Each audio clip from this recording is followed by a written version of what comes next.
السلام علیکم ورحمۃ اللہ وبرکاتہ۔ دعوت ہی ذریعہ ہے اللہ کے غیر کا تعصر دلوں سے نکالنے کے لیے۔ حضرت دامت برکاتہم نے بہت ہی قیمتی باتیں ارشاد فرمائی ہیں۔ آپ تمام حضرات پوری بات کو دھیان و توجہ کے ساتھ میں سنیں اور ان تمام باتوں پر عمل کرتے ہوئے نقل حرکت کے ذریعے سے پوری امت تک پہنچائیں۔ دعوت ہی ذریعہ ہے اللہ کے غیر کا تاثر دل سے نکالنے کے لیے، کیونکہ اصولی بات یہ ہے کہ جس شخص کو جس کی طرف سے بھیجا جاتا ہے، جس شخص کو جس کی طرف سے بھیجا جاتا ہے، جب وہ اپنے آپ کو اس کی طرف سے بھیجا ہوا یقین کرتا ہے تو اس کی ساری قوت کو اور طاقت کو اپنے ساتھ یقین کرتا ہے۔ اسے کسی کی پرواہ نہیں ہوتی، کون کیا کہے گا، کون کیا کرے گا، کیونکہ اسے یقین ہے کہ اس کی طرف سے میں بھیجا گیا ہوں، وہ ذات بہت بڑی ہے، وہ ذات بہت بڑی ہے۔ تو ایسے صحابہ بات کرتے تھے بادشاہوں سے جیسے کسی غلام سے کی جاتی ہے۔ ربیع بن عامر جب دعوت دینے گئے بادشاہ کو،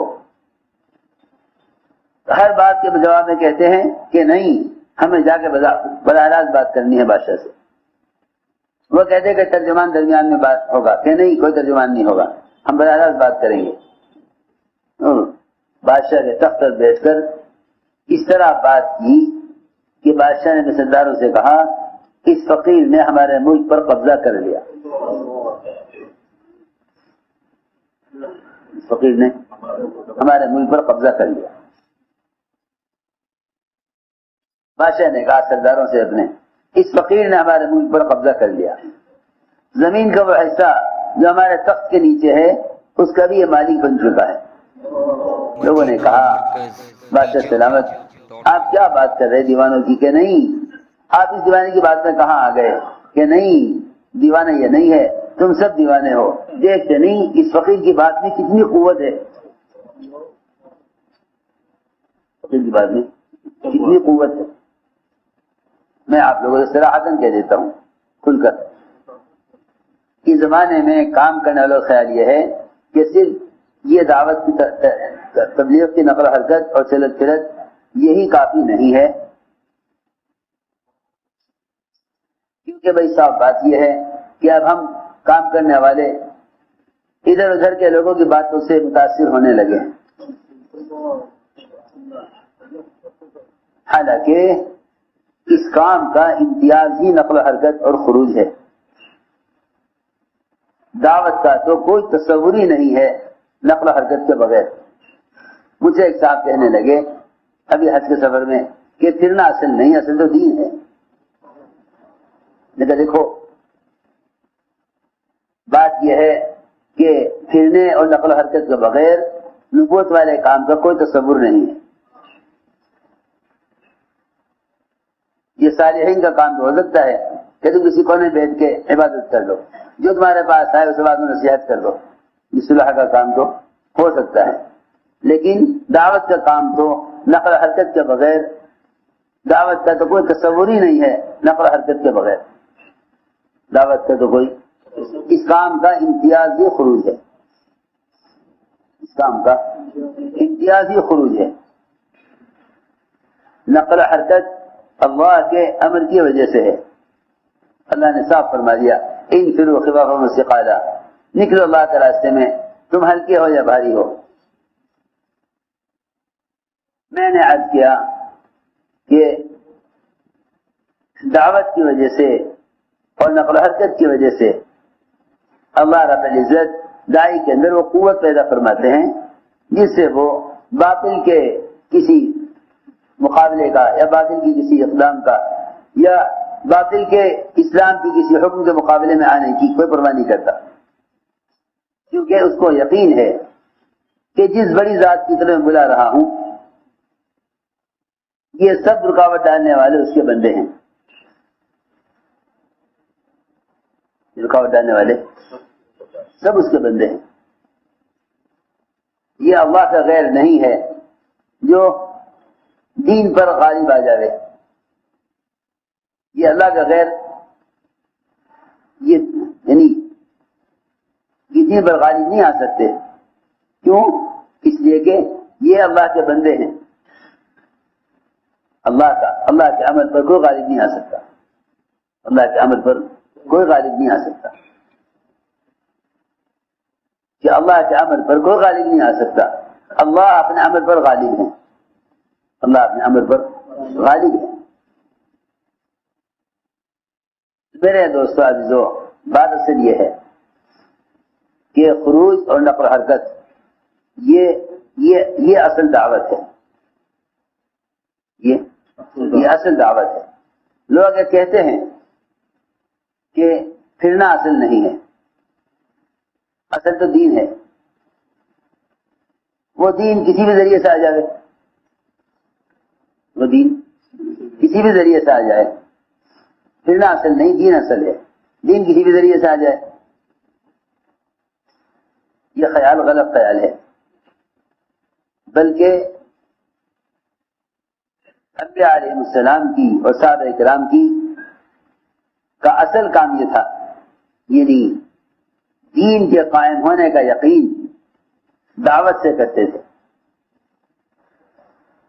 کیونکہ یہ تم حق کی طرف بلاؤ گے اور باطل مقابلے پر آئے گا تو باطل کا مغلوب ہونا حق کی طرف بلانے کی وجہ سے ہوگا. دعوت کا حق کی طرف بلانے کی وجہ سے، حق کی طرف بلانے کی وجہ سے اللہ رب العزت داعی کی مدد کریں گے. یہ سمجھتے تھے کہ شیطان عبادت کا مقابلہ تو کر لے گا، دعوت کا مقابلہ نہیں کر سکے گا. کیونکہ آپ جانتے ہیں جب اذان ہوتی ہے تو شیطان بھاگ جاتا ہے. جب اذان ہو چکی ہوتی ہے تو پھر آ جاتا ہے. جب اقامت ہوتی ہے تو بھاگ جاتا ہے. جب نماز شروع ہوتی ہے تو ایک درمیان میں ایک بکری کے بچے کی شکل میں داخل ہو جاتا ہے اور وسوسے پیدا کرتا ہے. اس لیے خوب سمجھنا چاہیے کہ جتنی بھی غیبی نصرتیں ہیں وہ ساری غیبی نصرتیں انفرادی دعوت پر ہیں. غیبی نصرتیں انفرادی دعوت پر ہیں. ساری غیبی نصرتیں انفرادی دعوت پر ہیں. ساری غیبی نصرتیں انفرادی دعوت پر ہیں. آپ صلی اللہ علیہ وسلم دعوت دینے گئے، آپ کی دعوت کو سختی سے رد کیا گیا. آپ اتنے مغموم تھے، اتنا غم تھا آپ کو کہ کرنے سالی پہنچنے لگا آپ کو ہوش نہیں آیا غم کی وجہ سے. وہاں اللہ تعالیٰ نے جبرائیل علیہ السلام کو بھیجا. ان کے آنے کی جو آہٹ آواز ہوئی اس سے آپ کو ہوش آیا. آپ نے دیکھا جبرائیل کی کیا بات ہے کہ اللہ نے آپ کی بات بھی سن لی. سمجھتے تھے کہ دعوت کے بغیر تو دعائیں بھی اللہ کے یہاں سنی نہیں جاتی. دعوت کے بغیر تو اللہ کے یہاں دعائیں بھی سنی نہیں جاتی. میری بات بہت غور سے سننی پڑے گی. دعوت کے بغیر تو اللہ کے یہاں دعائیں بھی سنی نہیں جاتی. دعوت کے بغیر تو اللہ کے یہاں دعائیں بھی سنی نہیں جاتی. تو پکی بات ہے، کیونکہ روایت میں ملتا ہے کہ یہ جو امت دعوت دینا چھوڑ دے گی تو دو خیر سے محروم ہوگی. ایک وحی کی برکات سے اور دوسرے دعاؤں کی قبولیت سے. یہی ہے نا روایت میں،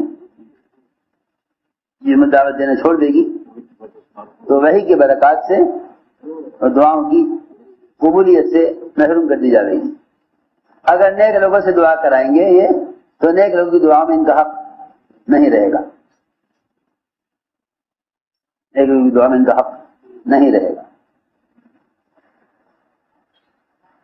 تو حضرت جبرائیل نے آ کر عرض کیا کہ اللہ نے آپ کی بات بھی سن لی اور آپ کی قوم کا جواب بھی سن لیا. اللہ نے مجھے اس وقت بھیجا ہے پہاڑوں کے فرشتے کو میرے ساتھ کر کے یہ درخواست کرنے کے لیے کہ ہم دو پہاڑ مکہ مکرمہ کے جبل احمر ابو قبیس ان دونوں کو آپس میں ملا کر جتنے درمیان میں لوگ ہیں انہیں سب کو ختم کر دیں. سب کو ختم کر دیں. یہ دونوں پہاڑ آپس میں مل جائیں اس کے درمیان کی ساری آبادی دو پہاڑوں کے درمیان کچل کر ختم ہو جائے. میں کہ میں یہ نہیں چاہتا, یہ نہیں چاہتا, کیونکہ نبی اتنے حریص ہوتے ہیں امت کی ہدایت کے کہ اگر یہ بھی معلوم ہو جائے کہ ایمان لانے والے نہیں ہیں تو آپ چاہتے ہیں کہ ان کی نسلوں کے پیدا ہونے کا انتظار کیا جائے تاکہ ان کو دعوت دی جائے, تاکہ ان کو دعوت دی جائے. اس لیے بات یاد رکھنا کہ جب داعی کے دل میں غیروں کے لیے انتقام کا جذبہ نہیں تو اپنوں کے لیے انتقام کا جذبہ کیسے ہو سکتا ہے؟ داعی کے دل میں غیروں سے انتقام کا جذبہ نہیں تو اپنوں کے لیے انتقام کا جذبہ کیسے ہو سکتا ہے؟ داعی کے دل میں دو چیزیں نہیں ہوتی, ایک انتقام کا جذبہ نہیں ہوتا اور دوسرے داعی وہ امت سے یا امت کی کسی فرد سے مستغنی نہیں ہوتا کہ جتنی ابو طالب کی ہدایت کی طلب ہے چچا کی اتنی ہی ابو جہل کی ہدایت کی طلب ہے. وہ بہت ساتھ دینے والے ابو طالب, یہ بہت ستانے والے ابو جہل بہت ستانے والا, اے اللہ اس کو ہدایت دے دے. ابو طالب بہت ساتھ دینے والے, اے اللہ اس کو بھی ہدایت دے دے. یہ نہیں کہ اپنے محسن کی ہدایت کی طلب اذیت دینے والے سے زیادہ ہو, اپنے محسن کی ہدایت کی طلب اذیت دینے والے سے زیادہ ہو کہ ہمارے چاہنے والے ہیں ان کو تو ہدایت ہو جاوے, ستانے والے ہیں وہ راستے سے ہٹ جاویں. سوچو تو صحیح کہ نہیں, جس طرح ابو طالب کی ہدایت کی طلب ہے اسی طرح ابو جہل کی بھی ہدایت کی طلب. میں نے عرض کیا کہ اللہ تعالیٰ کی غیبی نصرتیں وہ انفرادی دعوت کے ساتھ ہیں, غیبی نصرتیں انفرادی دعوت کے ساتھ ہیں, اور اپنے دین پر استقامت وہ بھی انفرادی دعوت اور نقل و حرکت کے ساتھ ہیں. آپ کو معلوم ہونا چاہیے کہ جب عبداللہ بن حذافہ اپنی جماعت کے ساتھ روم میں کام کر رہے تھے تو روم کے بادشاہ نے کہا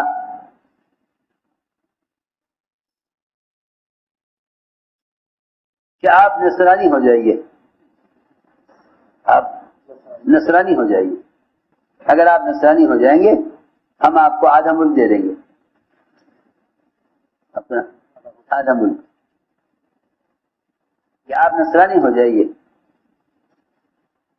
حذیفہ رضی اللہ تعالی نے سخت جواب دیا, یہ فرمایا کہ تیرا آدھا ملک نہیں تیرا پورا ملک مل جاوے, اور تیرا ہی ملک نہیں بلکہ جتنی بادشاہت عرب کی وہ سب مجھے مل جائیں. اس سب کے مقابلے میں پہلے جھپکنے کے بقدر بھی محمد صلی اللہ علیہ وسلم کے دین کو چھوڑنے کے لیے تیار نہیں. اتنا سخت جواب دیا کہ نہیں, یہ نہیں ہو سکتا. بادشاہ نے کہا تو میں تمہیں قدر کروں گا, کیونکہ داعی کی آزمائش دو چیزوں سے ہوتی ہے, ایک خوف سے ایک لالچ سے, خوف اور لالچ. کہ خوف کی تو پرواہ یوں نہیں کہ جان ہے ہی اللہ کے راستے میں دینے کے لیے, جان ہے اللہ کے راستے میں دینے کے لیے, خوف کی تو یوں پرواہ نہیں, اور آخرت کے لیے کر رہے ہیں دنیا کی پرواہ نہیں. جو مخلصین ہوتے ہیں نا انہیں دو باتوں کی پرواہ نہیں ہوتی, ایک تو اس کی پرواہ نہیں کہ دنیا میں ہاتھ سے کچھ چلا جائے گا, کہ اس کی پرواہ نہیں ہے, اور دوسرے لالچ میں نہیں آتے مخلصین, کیونکہ لالچ میں وہ آتے ہیں جو اللہ کے غیر کے لیے عمل کرتے ہیں, جو عمل کرتے ہیں اللہ کے غیر کے لیے وہ لالچی ہوتے ہیں.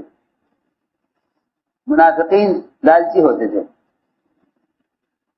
منافقین میں لالچ ہے, انصار میں لالچ نہیں تھا. آپ نے فتح مکہ کے موقع پر انصار کو کچھ نہیں دیا. میری بات یاد رکھنا, پرانا ہونے کی علامت یہ ہے, پرانا ہونے کی علامت یہ ہے کہ پرانوں کے اندر کوئی مطالبہ نہیں ہوگا, کوئی مطالبہ نہیں ہوگا. پرانا اس کو کہتے ہیں جس کے اندر اس کو کوئی مطالبہ نہ ہو. آپ نے فتح مکہ کے موقع پر سارا مال مہاجرین کو دیا، انصار کو 1 درہم بھی نہیں دیا. انصار کو آپ نے کچھ نہیں دیا، 1 درہم بھی نہیں. بعد مشرکین کو 100 اونٹ دے دیے، بعد مشرکین کو 100 اونٹ ایک آدمی کو. انصار کو کچھ نہیں دیا، انصار کو کچھ نہیں دیا، کیونکہ آزمائش ہوتی ہے مخلصین کی، منافقین کی آزمائش بھی نہیں ہوتی، کیونکہ آزمائش ان کی ہوتی ہے جن دلوں میں ایمان ہوتا ہے. جن کے دل ایمان سے خالی ہیں وہ آزمائش، ان کی آزمائش نہیں ہوتی. کیونکہ آپ جانتے ہیں کہ امتحان اس کا ہوتا ہے جس نے کچھ سیکھا ہے. جاہلوں کا امتحان نہیں ہوتا، جاہلوں کا امتحان نہیں ہوتا، جاہلوں کا امتحان نہیں ہوتا. کہ امتحان ہوتا ہے صرف ایمان والوں کا، علم والوں کا. ایمان کے امتحان ہوتا ہے صرف ایمان والوں کا، کہ اللہ رب العزت امتحان ایمان والوں کا لیتے ہیں، امتحان ایمان والوں کا لیتے ہیں. تو میں نے عرض کیا کہ منافقین میں لالچ ہوتا ہے، اس لیے وہ اپنے مطالبے کرتے ہیں. ہمارا مطالبہ یہ ہے، ہمارا مطالبہ یہ ہے. انصار نے کوئی مطالبہ نہیں کیا. تو میں نے عرض کیا کہ 2 چیزیں آتی ہیں اس راستے میں، خوف اور لالچ. پرانے وہ ہوتے ہیں جو ڈرتے تو یوں نہیں کہ جان اللہ کے لیے ہے، اور لالچ میں یوں نہیں آتے کہ دنیا کے تعلیم نہیں ہے، دنیا کے تعلیم نہیں ہے. اللہ رب العزت ہم سب کو ان تمام باتوں پر عمل کرنے کی توفیق عطا فرمائے.